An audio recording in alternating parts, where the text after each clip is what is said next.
You know, sometimes you just scroll in Zillow and a house just stops you in your tracks. Well, that's what happened to me this morning. I saw this tiny house for $775,000. I mean, it's like starter home size. And I'm a realtor and I don't have any clients that this would work for, but it is a beautiful day. So I say, let's hop on the Royal Enfield, take a ride, check it out.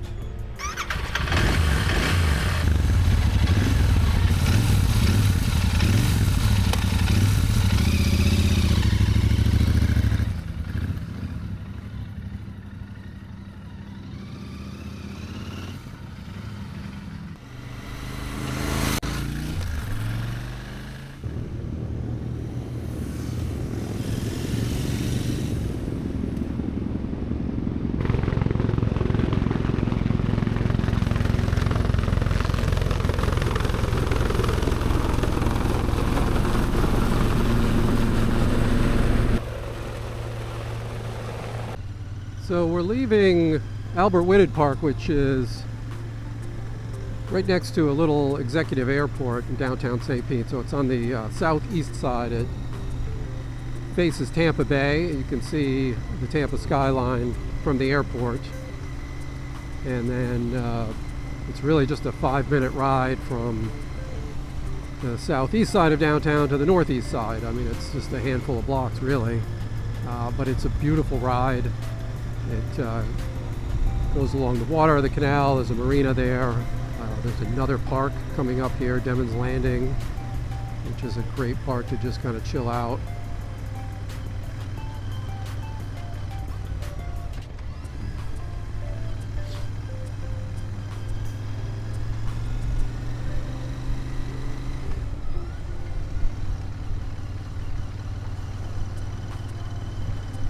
So now we're sort of dead center downtown on the water.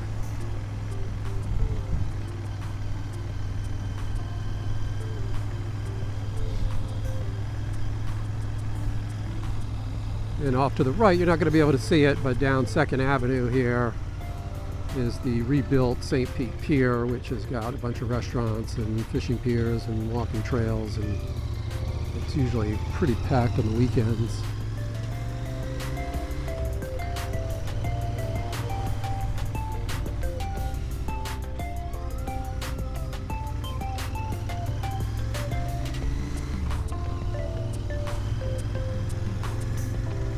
And so whenever I get a chance to go to really any neighborhood around St. Pete, if I can fit it in, if I've got an extra few minutes, I like to build in a little time to stop at a park.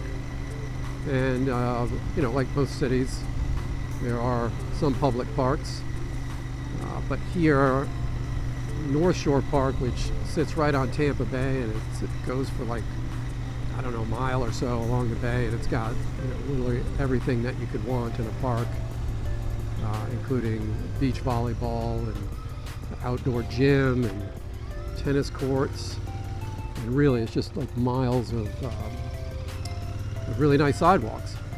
So we're just going to do a quick detour to Northshore Park, check it out for a few minutes, and then we'll head over to the house on 10th Avenue and see if in fact $950 something a square foot for a 2-bedroom 1-bath house, even in a great neighborhood, is worth it.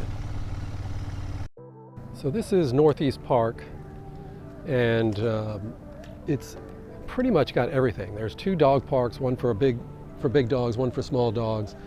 There's a baseball field. There is an Olympic pool where they do swim meets. There's outdoor gyms. There's volleyball, beach volleyball, and this is all in the shadow of downtown. And that is part of the reason why the historic old Northeast neighborhood is so expensive, because any neighborhood that has a park within walking distance that's this big,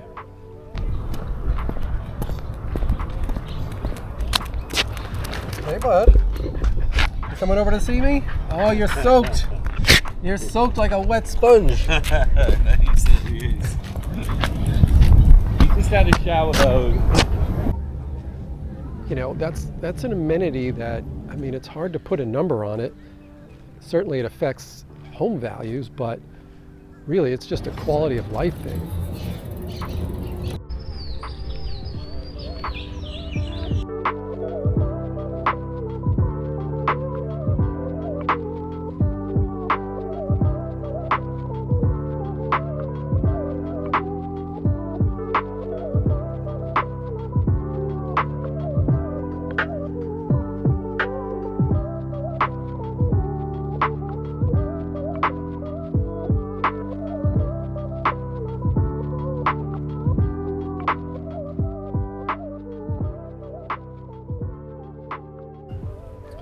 You know, when I got that Royal Enfield, I bought it because the only motorcycles I've ever ridden were dirt bikes, and I was a teenager, and I didn't want to get in over my head, but I have some friends, one that has a Harley and then another one that has a bunch of dirt bikes, and they kind of snickered because they couldn't figure out where the Royal Enfield fit. I mean, it's a 650, to say it has modest power is probably a bit of an understatement, but I bought it because I knew I wouldn't get in trouble. You know, it doesn't have enough power to really get you in trouble. And so it's been good for me so far. You know, it starts every time I try to start it. You know, there's been essentially no maintenance except for an oil change. And, you know, I live in the city. You know, never going to go more than 50 miles an hour anyway. All right, so that's our little tour of Northshore Park.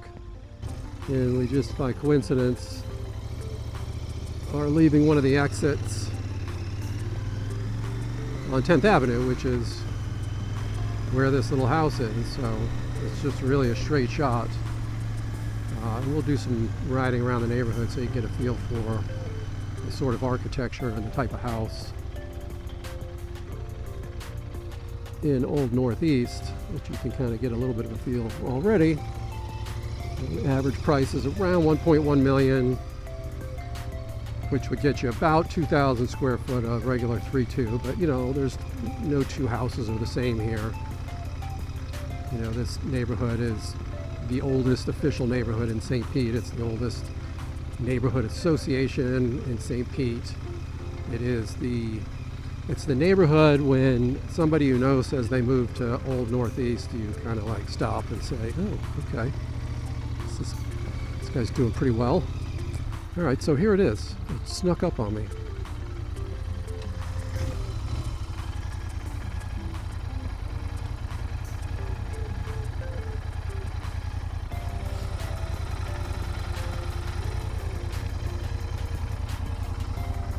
So this is it. I mean, you can actually see the water from here.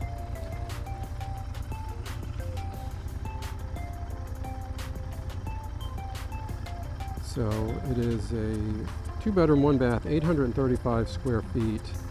There's a 400 square foot attic that could be converted. So living space, although based on the pitch of that roof, I don't know if it would all be that usable. And then there's a little casita in the back. You know, we're literally only a few blocks from the bay, but according to the listing agent here, there was no flood. It's not in a flood zone, but there was no damage by either of the hurricanes that just passed through, which is interesting. I mean, it's an adorable house, and if you can see, the house next to it is not so much bigger.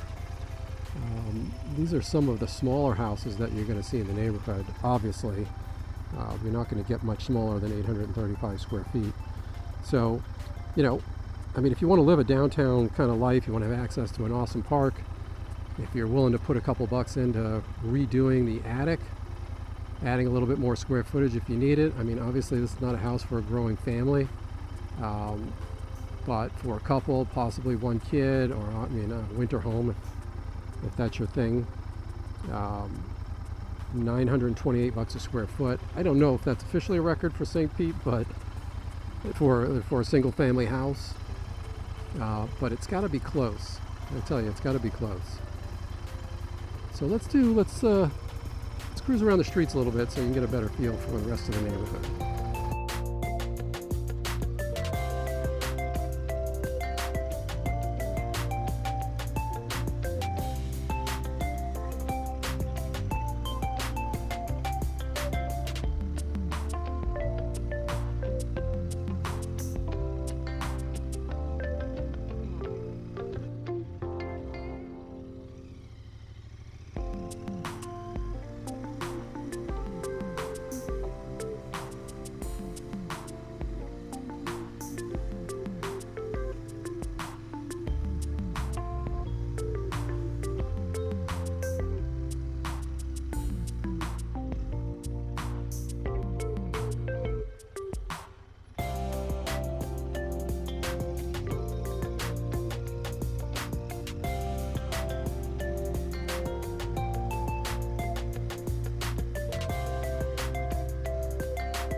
mean, they look like period houses, but I think these are, or at least some of them are newer construction, built in the sort of craftsman bungalow style. Anything that's too small eventually gets torn down and replaced by something bigger.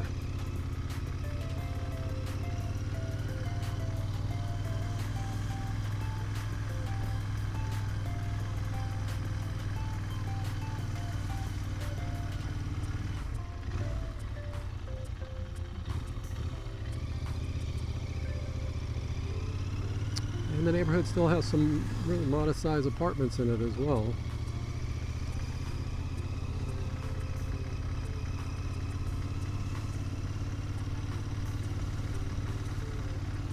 You see the beautiful oak canopies here. Everybody keeps their yard up.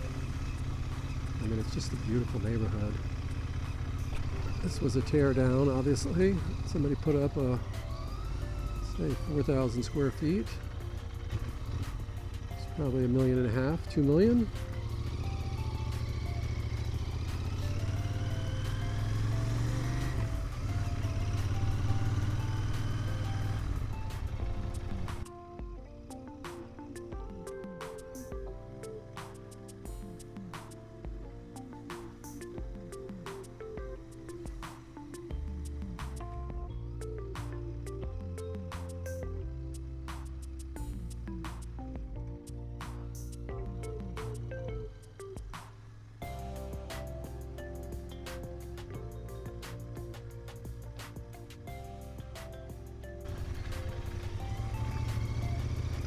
So we're coming up on Beach Drive here, and you can see the piles of trees and stuff. This is all storm related, hurricane related, and it's not an absolute dividing line, Beach Drive, but what we'll see is on the left side of the street, we'll see more piles and kitchens and furniture and carpet and hardwood flooring than on the left side of the street. I mean, a lot of it's been cleaned up now, but the water got up. You can see there's still some beds out there and some cabinets and stuff. So the water is to the left, and during the flood, oh, there's a lot there. I mean, look at this. This is the entirety of somebody's interior right here. All their hardwood cabinets. I mean, and these are some of the original houses. Look at that, that's everything. These are some of the original houses, and straight ahead, as you can see, I mean, that's Tampa Bay right there.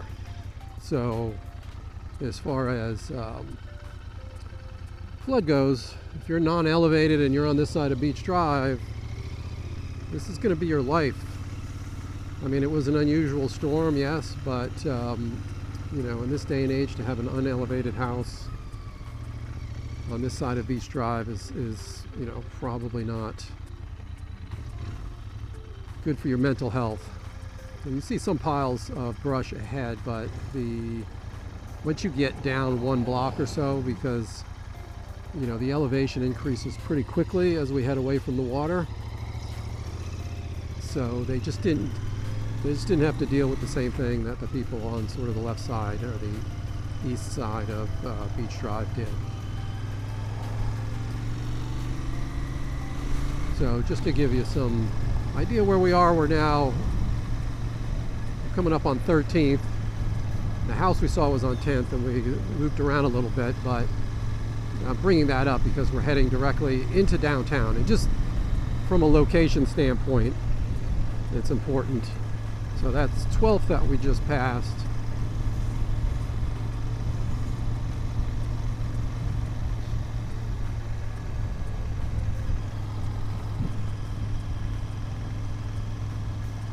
Just to give you a real feel for how close that little $775,000 house was. So we're just passing 10th now. You can kind of see it. It's on the right there. It's just a few houses up. So how long would it take you to get to downtown, which on foot you could easily do? I mean, if it was a nice night, you could easily walk. It's like a 2-minute Uber ride, you know, a couple minutes on a bicycle. You know, parking is not great downtown. You'd have to park in a garage, so you'd end up walking anyway, unless you did a valet situation.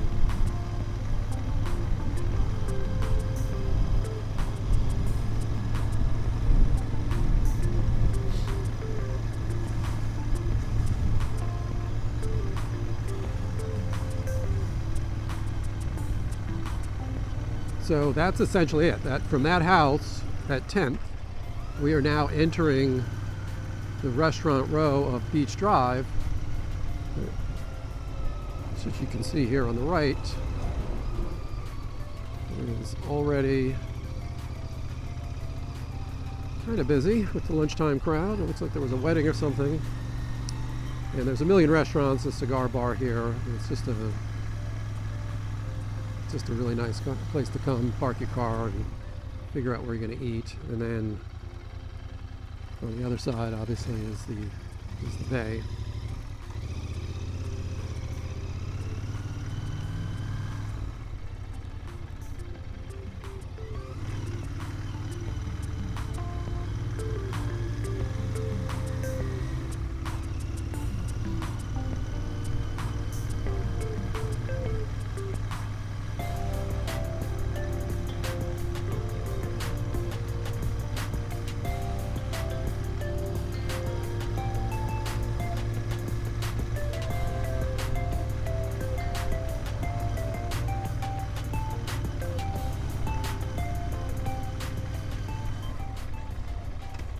Well, that's it for our little cruise out to Old Northeast and Northshore Park, and we got to see a little of the Beach Drive restaurant action. I hope you enjoyed it. Do me a favor, if you want to see more rides out to some of the historic neighborhoods in St. Pete, we're going to make it out to the beaches as well. Please hit the subscribe button, maybe even make a comment. Let me know what you'd like to see for future rides. And I am a realtor here in St. Pete, downtown. I mean, I do cover all of St. Pete, all of Pinellas County actually. So if you're thinking about moving to St. Pete, Florida, shoot me an email, a text, or give me a call. I'd love to help you out. And with that, I'll see you next time.